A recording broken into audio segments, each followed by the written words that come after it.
Aitäh, et sa olid nõus mind vähemalt teoorias aitama.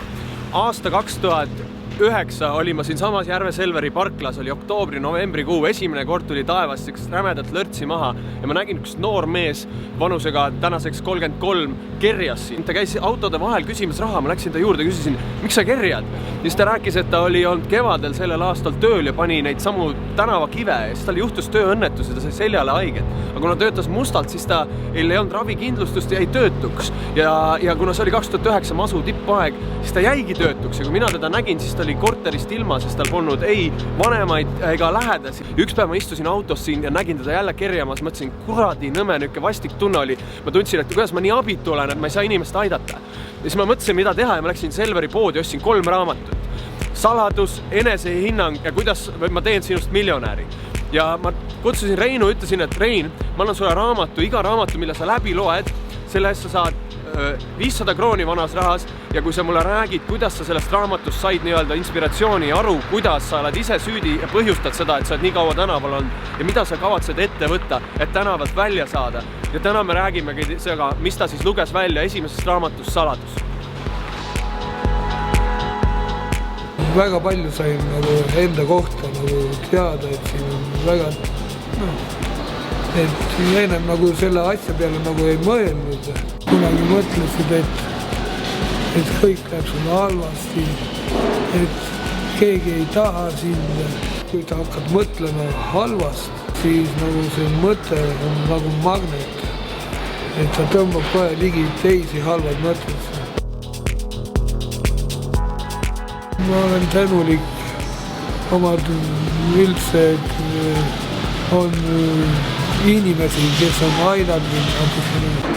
Tänulik olen et mul on nii hästi tervis, et ma tänan seda iga päev, et mul on, kuigi mul on raske olnud, aga et ma olen suutnud ja ma arvan, et ma suudan edasi ka, et nii hästi on läinud, kuigi ma olen elanud tänaval seal rohkem kui seal 2 aastat ja on seal igasuguse olukordi olnud, et väljas on -20, ma olen lihtsalt mingi vineeriga aknad kinni löödud ja ma olen seal maganud ja et mind ei ole nagu niisugused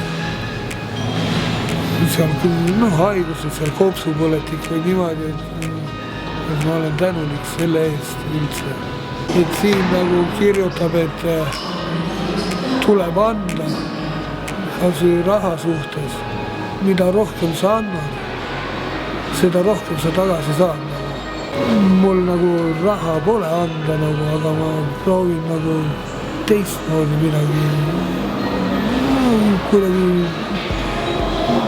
teistmoodi seal inimesi võib-olla aidata niimoodi, kasvõi see intervjuu, mis praegu, et see on ka mõnes mõttes oma kogemusest öelda ja rääkida ja et teised inimesed nagu tahavad aidata, ma olen olnud umbusklik.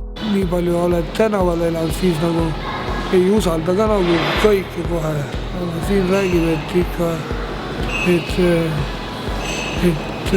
kui sul on inimene pakub sulle võimalust, siis peab ikka selle kinni haarama sellest.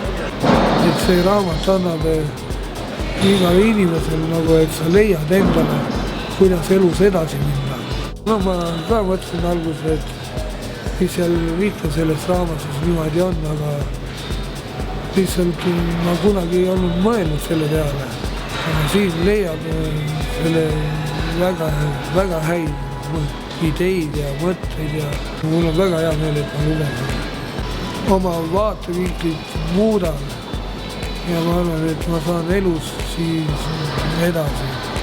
Kui inimene väga tahab, siis ta seda ka saab. Ehk kokkuvõttes, mida sa, Rein, tahad?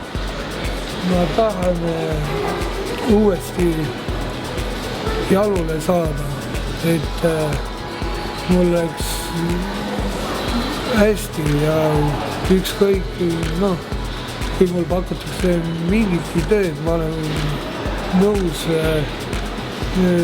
lammutama seal, lund rookima ja ükskõik, mis tööd tegema, et ma saaks nagu uuesti jalule.